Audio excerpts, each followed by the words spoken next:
ವೀಕ್ಷಕರೇ, big boss Kannada season 11 ಮನೆಯಿಂದ breaking news ಒಂದು ಬರ್ತಿದೆ.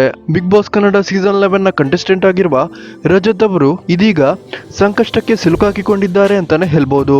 ಹೌದು ವೀಕ್ಷಕರೇ, ಕೊನೆಯ ವೈಲ್ಡ್ ಕಾರ್ಡ್ ಎಂಟ್ರಿ ಆಗಿರುವ ರಜತ್ ಕೂಡ ಈ ಸಲದ ಬಿಗ್ ಬಾಸ್ಗೆ TRP ತಂದುಕೊಡೋದ್ರಲ್ಲಿ ಪ್ರಮುಖ ಪಾತ್ರವನ್ನು ವಹಿಸಿದ್ದಾರೆ ಅಂತಾನೆ ಹೇಳ್ಬಹುದು. ರಜತ್ ಅವರು ಬಿಗ್ ಬಾಸ್ ಇತಿಹಾಸದಲ್ಲೇ ವೈಲ್ಡ್ ಕಾರ್ಡ್ ಎಂಟ್ರಿ ಆಗಿದ್ರು ಕೂಡ ಇಷ್ಟರ ಮಟ್ಟಿಗೆ ಜನರಿಗೆ ಎಂಟರ್ಟೈನ್ಮೆಂಟ್ ಅನ್ನ ಕೊಡ್ತಿದ್ದಾರೆ. ಆದ್ರೆ ಇದೀಗ ಮಾತಿನ ಬರದಲ್ಲಿ ಆಡಿರುವ ಆ ಒಂದು ಮಾತಿನಿಂದಾಗಿ ರಜತ್ ಅವರು ಸಂಕಷ್ಟಕ್ಕೆ ಸಿಲುಕಾಕಿಕೊಂಡಿದ್ದಾರೆ ಅಂತಾನೆ ಹೇಳ್ಬಹುದು. ಅಷ್ಟಕ್ಕೂ ವೀಕ್ಷಕರೇ, ರಜತ್ ಅವರು ಮಾಡಿರುವ ಆ ಒಂದು ತಪ್ಪೇನು, ಇದರಿಂದಾಗಿ ರಜತ್ ಅವರು ಬಿಗ್ ಬಾಸ್ ಮನೆಯಿಂದ ಹೊರಬರ್ಬೇಕಾಗುತ್ತಾ ಅನ್ನುವ ಎಲ್ಲಾ ಪ್ರಶ್ನೆಗಳಿಗೆ ಉತ್ತರವನ್ನ ಈ ವಿಡಿಯೋದಲ್ಲಿ ನಾವು ನೋಡೋಣ.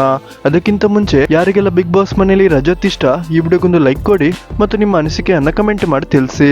ವೀಕ್ಷಕರು, ಇವತ್ತಿಗೆ ಸರಿಯಾಗಿ 3 ದಿನಗಳ ಹಿಂದೆ ಭವ್ಯ ಅವರ ಕುಟುಂಬಸ್ಥರು ಬಿಗ್ ಬಾಸ್ ಮನೆಗೆ ಬಂದಿದ್ದರು.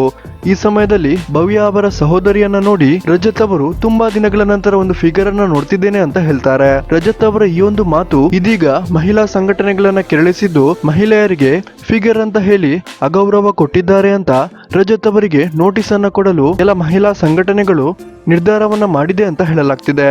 ಸದ್ಯದಲ್ಲೇ ರಜತ್ ಅವರಿಗೆ ನೋಟಿಸ್ ಅನ್ನು ಕೂಡ ಜಾರಿ ಮಾಡುವುದಾಗಿ ಬೆಂಗಳೂರು ಮಹಿಳಾ ಸಂಘಟನೆ ತಮ್ಮ ಅಫಿಷಿಯಲ್ ಇನ್ಸ್ಟಾಗ್ರಾಮ್ ಪೇಜ್ ನಲ್ಲಿ ಕೂಡ ಹೇಳಿಕೊಂಡಿದೆ.